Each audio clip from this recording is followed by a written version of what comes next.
कि कई इलाकों में ये दिवस मनाए जा रहे हैं, लेकिन वहीं बिहार की बात करें तो बिहार में भी ये जन औषधि दिवस मनाया जा रहा है और 8 मार्च के अगर आखिरी की बात करें, अब तक की आखिरी की बात करें तो पूरे भारत में लगभग 18,000 से भी ऊपर जन औषधि केंद्र खोले जा चुके हैं। और वहीं बिहार की अगर बात करें तो बिहार में भी 1058 लगभग 1000 से ऊपर जन औषधि केंद्र खोले जा चुके हैं और जो टारगेट है आने वाले समय के लिए जो टारगेट रखा जा रहा है वो लगभग 20,000 से भी ऊपर जन औषधि मतलब केंद्र खोलने की बात कही जा रही है। लेकिन अब इस जन औषधि केंद्र का जिस तरीके का जो लक्ष्य था कि हर एक लोगों को, गरीब से गरीब लोगों को, तमाम जो बिहार वासी हैं, तमाम जो देशवासी हैं, उनके ऊपर जो औषधियों का मतलब जो मेडिकल का जो बोझ पड़ता है, दवाइयों का जो बोझ पड़ता है, उसे कम करने का जो लक्ष्य था, कहीं न कहीं ये लक्ष्य सीधे तौर पर दिख रहा है कि जहां बिहार में लगभग 38 जिलों में जो जन औषधि केंद्र खोले गए हैं, अब उसका लाभ भी लोगों को मिल रहा है। वहीं बात करें तो सबसे ज़्यादा लाभ पटना के वासी उठाते हुए नजर आ रहे हैं। मतलब जन औषधि केंद्र से सबसे ज़्यादा जो दवाइयाँ सेल हो रही है, जेनेरिक दवाइयाँ जो सेल हो रही है, वो पटना के जिले में हो रही है, क्योंकि पटना में ही लगभग 31 जन औषधि केंद्र है। उसके बाद मुजफ्फरपुर में जन औषधि केंद्र है। तो तमाम मुद्दे को लेकर क्या कुछ कह रहे हैं जन औषधि के अधिकारी, सुनवाते हैं आपको। आज जन औषधि परियोजना का वार्षिक समारोह, जन्मोत्सव समारोह था और इस परियोजना के सभी पदाधिकारी और बिहार औषधि नियंत्रक के पदाधिकारी हम यहाँ पे जन औषधि परियोजना की कार्यक्रम में इसके परियोजना से जुड़े सभी महत्वपूर्ण चीज़ों पे डिस्कशंस करने के लिए आए हुए थे। हमारे बीच में बिहार राज्य के केमिस्ट सभी जिलों से लगभग केमिस्ट यहाँ आए हुए हैं और इसमें जेनेरिक दवाओं के बारे में और जेनेरिक दवाओं से जुड़ी हुई चीज़ों के भ्रांतियों के बारे में इन लोगों को जागरूक किया गया।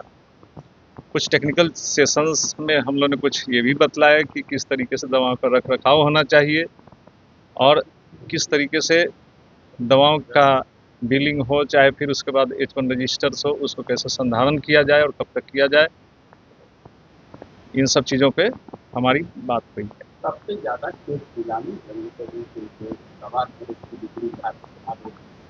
पटना है ये। पटना में सबसे अधिक जन औषधि परियोजनाएं की दवाइयाँ बिक्री में है, जैसा बताया गया है मुझे। और इसमें हमको लगता है कि जो भी कैटेगरी है दवाओं का, वो ऑलमोस्ट सभी कैटेगरी की दवाइयाँ anti cancer, anti diabetic, anti hypertensive और सभी प्रकार की दवाइयाँ इनके यहाँ उपलब्ध हैं। लोगों का कितना भरोसा है? लोगों का भरोसा है तभी तो इनकी परियोजना में हर साल बढ़ोतरी होते जा रही है। हर साल इनके दवाओं की बिक्री भी बढ़ रही है और इनके नए नए स्टोर्स भी खुल रहे हैं। बहुत सारे दवाओं का कंपोजिशन है, उसका दवा नहीं है, उसके लिए इन लोगों ने पहले तो दवाइयाँ बाहर से आती थी, इन्होंने यहाँ पे डिपो खोला है, जिसके कारण अब इसमें असुविधा हमको लगता है कि कम हुआ। लाइसेंस के लिए क्या कुछ प्रक्रिया है? बिहार में नया कितना दुकान खोलने का प्रोसेस है? इसके बारे में तो पाठक जी बताएंगे सही में कि कितनी हम दवाइयाँ या दुकानें नहीं खोलेंगे। अभी तक 350 से भी ज़्यादा जन औषधि केंद्र खोले जा चुके हैं इस साल और आगे हम लोगों की उम्मीद है कि 20,000 हम लोग इस फाइनेंशियल ईयर में पूरे इंडिया में जन औषधि केंद्र खोल लेंगे और अगले साल की हमारी है कि 2027 तक, मार्च तक हम लोग 25,000 जन औषधि केंद्र खोलेंगे। कुमार पाठक, जन औषधि परियोजना। मैं राज्य औषधि नियंत्रक नित्यानंद किसला, बिहार।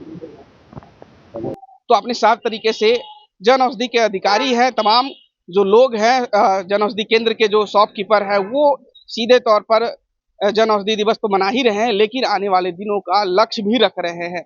जो अच्छे प्रदर्शन किए हैं जन औषधि केंद्र को लेकर, जो भी मतलब जौन भी शॉप हैं वो अच्छे प्रदर्शन किए हैं, उन्हें पुरस्कार भी दिया जा रहा है। मतलब एक तरफ से ये कि जो अच्छे कार्य कर रहे हैं, प्रधानमंत्री जन औषधि केंद्र जिन्होंने भी खोला है, जो भी लाइसेंस लिए, जो लाइसेंस लेने की पद्धति है, उसको लेकर सीधे तौर पर और कहीं ना कहीं आने वाले दिनों में इसे और बढ़ावा देने के लिए सीधे तौर पर बिहार के जो अधिकारी है, बिहार के जो कर्मचारी हैं, वो लगे हुए हैं और लोगों की जो पॉकेट पर जो बोझ पड़ते हैं, मेडिकल जो बोझ पड़ता है, उसे कम करने का लक्ष्य रखा जा रहा है। अब देखना होगा कि आने वाले दिनों में जन औषधि केंद्र का क्या कुछ कारनामा रहता है, क्या कुछ इतिहास रचते हैं वो लोग। बने रहेगा इसी तमाम खबरों के साथ, देखते रहे प्लेनेट फहार। फिलहाल के बहुत बहुत शुक्रिया, धन्यवाद।